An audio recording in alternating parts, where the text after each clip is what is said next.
સાથે જોડાઈ રહ્યા છે થર્મેક્स लिमिटेडના एमडी અને सीईओ आशीष भंडारी। आशीष सर, गुड मॉर्निंग, स्वागत है सर आपका सीएनबीसी बाजार पर। सर एक शुरुआत करेंगे नंबर्स के फ्रंट पर। रेवेन्यू में ग्रोथ देख रहे हैं नियरली 7%, बट नेट प्रॉफिट और एबिटा मार्जिन सर देखें तो एक शार्प डिक्लाइन है। क्या बिगेस्ट फैक्टर्स रहे इसके पीछे, वो समझना चाहेंगे?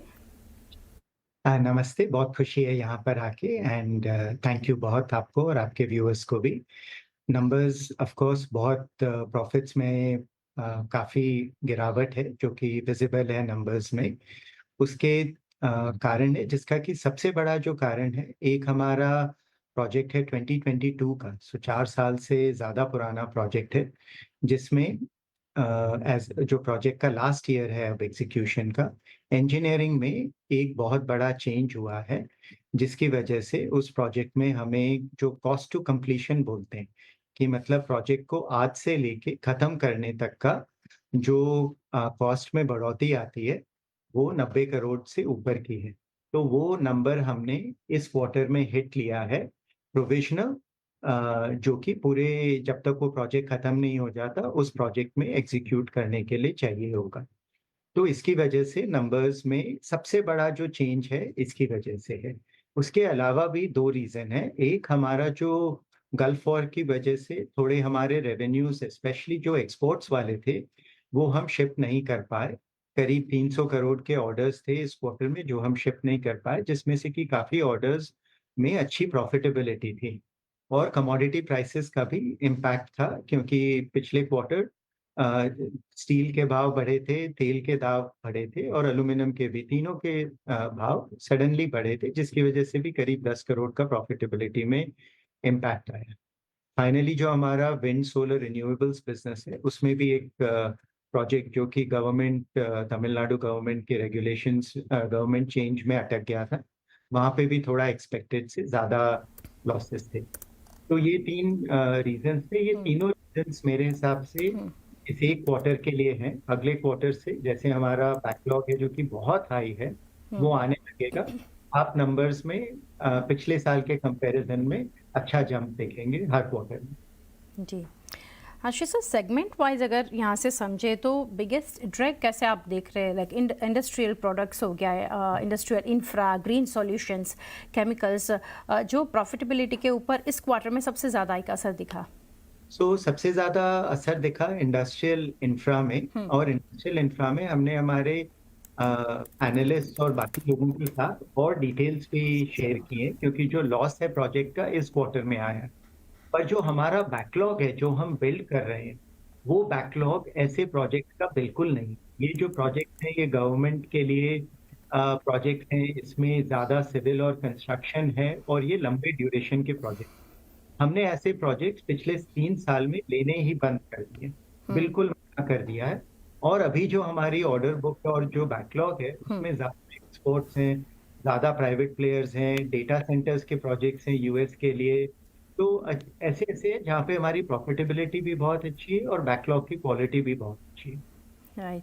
तो सर ये समझना चाहेंगे आशीष सर, कुछ स्पेसिफिक प्रोजेक्ट लाइक कॉस्ट ओवररन्स हो गया या फिर एग्जीक्यूशन डिलेज, प्रोविजंस जो है उसका अर्निंग्स पे कुछ इम्पैक्ट दिखा? उसी का तो देखा, जो 90 करोड़ की जिसकी हमने बात की वो वही है, प्रोविजंस और कॉस्ट ओवररन्स एक स्पेसिफिक मात्र प्रोजेक्ट के लिए। और जो बाकी भी प्रोजेक्ट्स जो थे ऐसे लार्ज गवर्नमेंट वाले, वो हमने करीब करीब बस एक या आखिरी प्रोजेक्ट रह गया है, बाकी सब हमने हमारे बैकलॉग में से निकाल दिए। तो जो अभी हमारा 14,000 का बैकलॉग है उसमें से ये सारे प्रोजेक्ट्स मिला के करीब 400 करोड़ है बस। जी तो जी it is much smaller portion and धीरे धीरे हमारी बैकलॉग की क्वालिटी बहुत अच्छी हो गई। ओके। तो सर कॉम्पिटिटिव प्राइसिंग इंटेंसिफाई होते आप देख रहे हैं इन ईपीसी और इंडस्ट्रियल सॉल्यूशंस बिजनेस की बात करें तो, और ये ऑर्डर प्रॉफिटेबिलिटी के ऊपर कुछ अफेक्ट है इसका?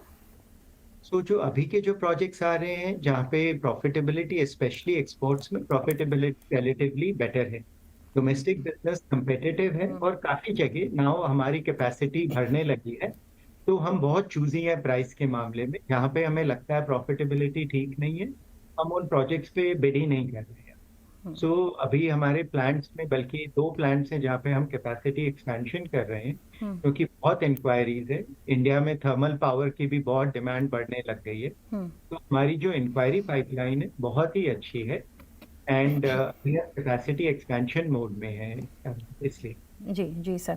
सर आरफी सर, जैसे आप मेंशन कर रहे थे अबाउट जियोपॉलिटिकल इम्पैक्ट जो देखा, तो ये समझना चाहेंगे क्या कस्टमर्स इन्वेस्टमेंट डिसीजंस जो है वो लेने में कुछ डिले कर रहे हैं क्योंकि ग्लोबल अनसर्टेनिटीज़ है, टैरिफ रिलेटेड कंसर्न्स जो है, वो आपने कैसे इसको देखा? मेरे ख्याल से जो हम एक्सपेक्ट कर रहे थे हम्म, उससे कम है बहुत। कुछ कुछ जगह हैं जहाँ पे कस्टमर्स टैरिफ की वजह से या जिनके एक्सपोर्ट्स हैं हम्म, मिडल ईस्ट में, वहाँ पे थोड़ी सी अ, मंदी है। जैसे राइस मिल्स जो बोलते हैं, इंडिया से राइस बहुत सारा मिडल ईस्ट में एक्सपोर्ट होता है, तो कुछ कुछ सेक्टर्स में थोड़ा सा स्लो डाउन है। पर ऐसे लार्ज स्केल में इंडिया में बहुत काफी एक्टिविटी है, एंड इंटरनेशनल भी काफी एक्टिविटी है। मिडल ईस्ट में भी जो हमारे कस्टमर्स हैं वो प्रोजेक्ट पर स्लो डाउन नहीं कर रहे, ऑर्डर्स अभी भी आ रहे हैं और एक्टिविटी अभी भी हो रही है।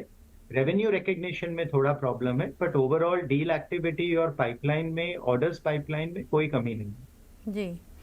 तो ऑर्डर बुक कब सर कैसे शेप अप होता देख रहे हैं? क्या आप देख रहे हैं healthy inflows from private capex हो गया, पावर मेटल्स है, या फिर और कोई इंडस्ट्रियल सेक्टर्स? बहुत अच्छा, बहुत अच्छी पाइपलाइन है। और हम्म, पिछले साल हम हमारी जो ऑर्डर्स बुक थी 30% करीब ऊपर गई थी, हम्म, और इस साल हम जो लास्ट ईयर का नंबर था उससे भी ज्यादा करेंगे। हम्म, तो ऑर्डर्स में कोई प्रॉब्लम नहीं है।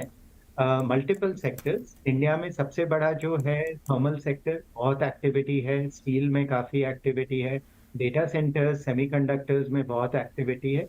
And internationally middle east oil and gas, Africa refining petrochemical, cement, steel, और यूएस में डेटा सेंटर्स, ये सारे एरियाज हैं जहाँ पे बहुत अच्छी पाइपलाइन है। जी। और सर ग्रीन एनर्जी की अगर बात करें, साथ ही डीकार्बनाइजेशन जो कि की थीम है, तो pipeline for bio energy, green hydrogen, water and clean energy solutions वो कैसे इवॉल्व होते आप देख रहे हैं?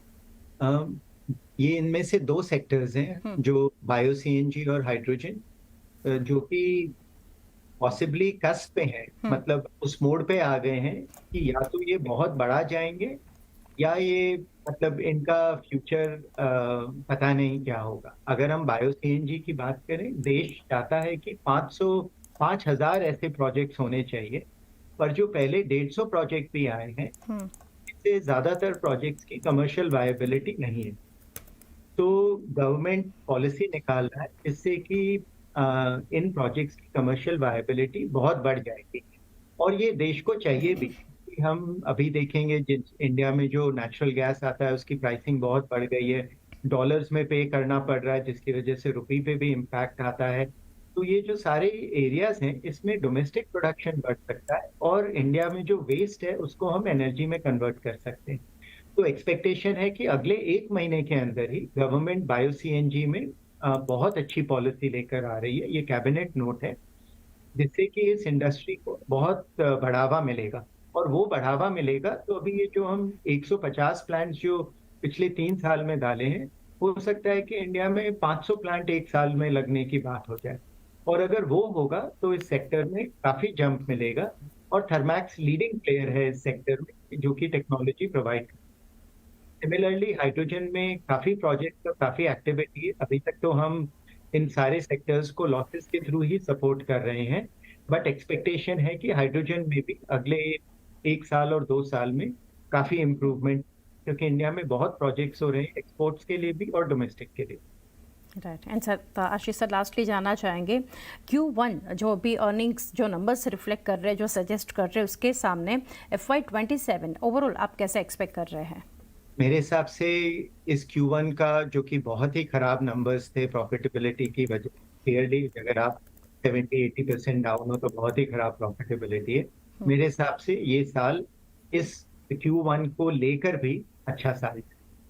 सो प्रॉफिटेबिलिटी पे हल्का सा प्रेशर है, बट इससे भी हम रिकवर करेंगे। हमारा बैकलॉग बहुत अच्छा है, जैसे वो बैकलॉग रेवेन्यू में कन्वर्ट होने लगेगा नंबर्स में काफ़ी इम्प्रूवमेंट आएगा। राइट सर, सर काफ़ी अप्रिशिएट जो ऑनेस्ट और व्यूज़ आपने रादर नंबर्स के ऊपर शेयर किया, आगे का जो आउटलुक कंपनी के बारे में आपने शेयर किया। थैंक यू सर हमारे साथ जुड़ने के लिए। Best wishes for coming quarters Ashish sir, thank you. Thank you.